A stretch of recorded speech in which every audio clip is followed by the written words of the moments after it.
अस्सलाम वालेकुम everyone. I hope कि आप लोग खैरियत से होंगे।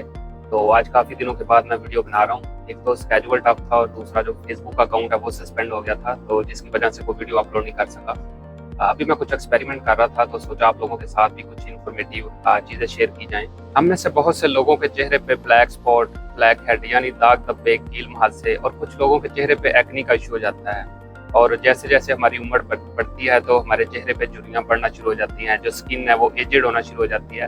तो कभी आप लोगों ने सोचा है कि इसके पीछे मैकेनिज्म क्या है, ये कैसे होती है? तो चलो आपको इस वीडियो में बताता हूँ। आप लोगों ने अक्सर देखा होगा कि जब हम सेब को काटते हैं तो एग्जैक्टली 4-5 मिनट के बाद जो सेब का कलर है वो ब्राउन होना शुरू हो जाता है। तो इसकी रीज़न ये है कि सेब के अंदर कुछ पॉलीफेनोल कंपाउंड्स होते हैं और एक पॉलीफेनोल ऑक्सीडेज एंजाइम होता है।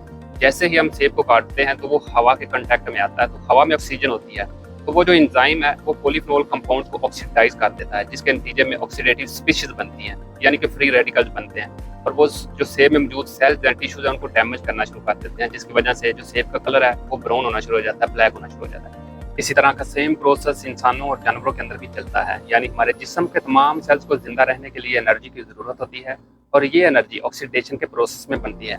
यानी हम हवा में से जो ऑक्सीजन यूज़ करते हैं, हमारे सेल्स टिश्यू उस ऑक्सीजन को यूटिलाइज करते हुए एनर्जी बनाते हैं। तो इस सारे प्रोसेस के नतीजे में कुछ फ्री रेडिकल्स भी बनते हैं और ये फ्री रेडिकल्स बड़े अनस्टेबल होते हैं। ये डिस्ट्रक्शन काज करते हैं, हमारे सेल को डैमेज करते हैं। तो सेल को अपने आप को बचाने के लिए ज़रूरी होता है कि इन फ्री रेडिकल्स को फ़ौरन से न्यूट्रलाइज किया जाए, स्टेबल किया जाए।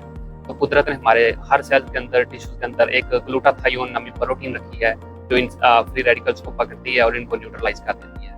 बाज़-औक़ात कुछ लोगों के जिस्म में ये फ्री रेडिकल्स एक लिमिट से ज़्यादा बनना शुरू हो जाते हैं, तो फिर ये फ्री रेडिकल्स हमारे जिस्म में मौजूद टायरोसिनेज एंजाइम को स्टिमुलेट कर देते हैं और ये टायरोसिनेज एंजाइम हमारे जिस्म में मौजूद टायरोसिन को मेलानिन में कन्वर्ट करता है। और मेलानिन एक हार्मोन है जो हमारे जिस्म में हाइपर पिगमेंटेशन का काम करता है। हमारे जिस्म में जितना मेलानिन ज़्यादा होगा उतना ही हमारी बॉडी का कलर ब्राउन या डार्क होगा, और जितना ये कम होगा उतनी हमारी बॉडी जो है उसका कलर फेयर या वाइट की तरफ जाएगा।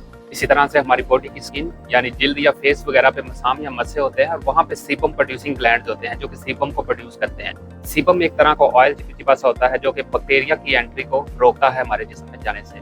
और जब ये फ्री रेडिकल्स एक लिमिट से ज़्यादा बनना शुरू हो जाते हैं तो ये सीबम की ऑक्सीडेशन कर देते हैं, जिससे क्या होता है वो मसाम या मस्से बंद हो जाते हैं, उनके अंदर ब्लैक हेड्स बनना शुरू हो जाते हैं और फिर कील मुहासे, दाग धब्बे और उसके बाद जो एक्ने का इशू है वो शुरू हो जाता है और हमारी जो स्किन है वो उसकी जो टून है वो अनइवन हो जाती है।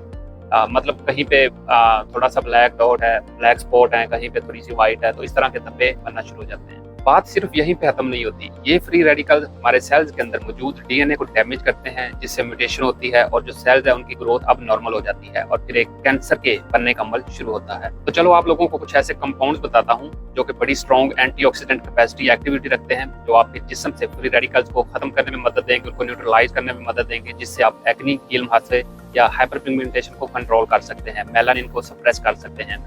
तो हम एक छोटा सा एक्सपेरिमेंट भी करेंगे। तो सबसे पहला जो कंपाउंड है वो विटामिन सी है और ये विटामिन सी हर जगह पे अवेलेबल है। जितने भी सिट्रस फ्रूट हैं जैसा कि लेमन है, इसके अंदर भरपूर मिकदार में विटामिन सी है।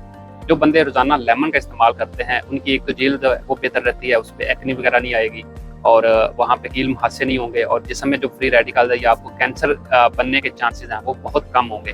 तो हम सबसे पहले विटामिन सी पे एक छोटा सा एंटीऑक्सीडेंट एक्सपेरिमेंट करते हैं, जिससे आपको आइडिया हो जाएगा कि ये कितना पावरफुल कंपाउंड है। इधर आप देख सकते हैं कि एक नए प्लांट से कंपाउंड की एक्सट्रैक्शन कर रहा हूँ और एक्सट्रैक्शन कंप्लीट होने के बाद फर्दर इसमें मैं देखूंगा कौन से कंपाउंड मौजूद है और फिर उस पर फर्दर हम एक्सपेरिमेंट करेंगे। तो विटामिन सी पे पहले एक्सपेरिमेंट करके दिखाता हूँ मैं आप लोगों को।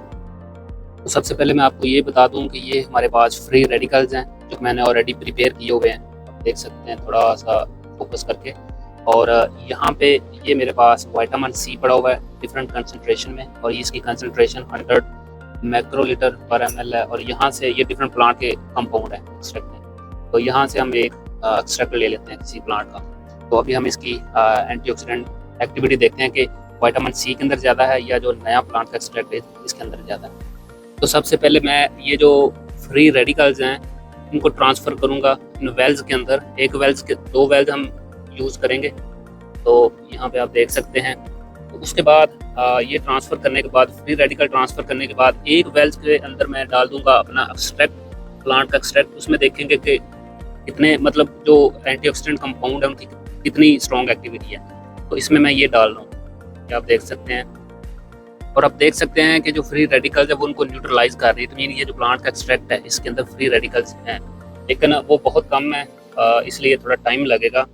और अब अभी मैं लेता हूँ यहाँ से विटामिन सी 100 माइक्रोलीटर, और यहाँ पे हम देख सकते हैं, अभी आप देख सकते हैं जैसे ही मैंने विटामिन सी डाला तो उसने जितने भी फ्री रेडिकल थे उनको न्यूट्रलाइज कर दिया है। आप देख सकते हैं कलर चेंज हो गया है। तो इट मीन ये जो विटामिन सी है ये बड़ी स्ट्रॉन्ग एंटीऑक्सीडेंट कैपेसिटी रखता है। एक्सपेरिमेंट में आपने देख लिया होगा कि विटामिन सी कितनी स्ट्रॉन्ग एंटीऑक्सीडेंट एक्टिविटी रखता है। ये सिर्फ फ्री रेडिकल्स को खत्म नहीं करता बल्कि हमारे जिस्म में हमारी कुव्वत मदाफ़त यानी इम्यून सिस्टम को भी स्ट्रॉन्ग बनाता है। आपने अक्सर देखा होगा कि ये जो वाइटनिंग क्रीम होती हैं या मेलानिन सप्रेसर होती हैं उनके अंदर vitamin C vitamin E add किया गया होता है, जो कि इस मेलानिन को इनहिबिट करता है, इसकी प्रोडक्शन को इनहिबिट करता है, जिसकी वजह से आपका जो कलर है वो फेयर होना शुरू हो जाता है।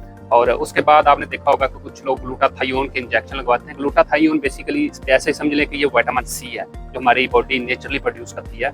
तो कुछ लोग वो ग्लूटाथायोन के इंजेक्शन लगवाते हैं जिससे वो मेलानिन हार्मोन यानी टायरोसिनेज एंजाइम को इनहिबिट किया जाता है और जो हमारी बॉडी का कलर है वो वाइट हो जाता है। इसके अलावा और बहुत सारे कंपाउंड्स हैं जो एंटीऑक्सीडेंट प्रॉपर्टीज रखते हैं। इसके अंदर मिक्सचर ऑफ कंपाउंड्स मैंने आइडेंटिफाई किए थे, जैसा कि एपिकेटिसिन है, प्रोसेनेटिन B2 है, जबकि जो विटामिन सी यहाँ पे ये प्योर फॉर्म में है इसलिए इसने स्ट्रॉन्ग एक्टिविटी शो की है, जबकि मेरा जो एक्सट्रैक्ट है ये इसमें मिक्सचर ऑफ कंपाउंड हज़ारों कंपाउंड मौजूद हैं और ये बहुत ज़्यादा मिकदार में प्रेजेंट है। लेमन के अंदर, किन्नो माल्टो के अंदर आप इसको रोजाना सलाद वगैरह में इस्तेमाल कर सकते हैं। उसके बाद वाटर पानी में डाल के गुनगुना सा पानी पी सकते हैं। और एक और चीज़ जो विटामिन सी है ये हमारी बॉडी में स्टोर नहीं होता, जमा नहीं होता। जब आप विटामिन सी कंज्यूम करते हैं तो ये थोड़ी देर हमारे ब्लड के अंदर रहता है, उसके बाद ये पेशाब के थ्रू बाहर निकल जाता है। तो इसको आपने डेली बेसिस पे लेना है।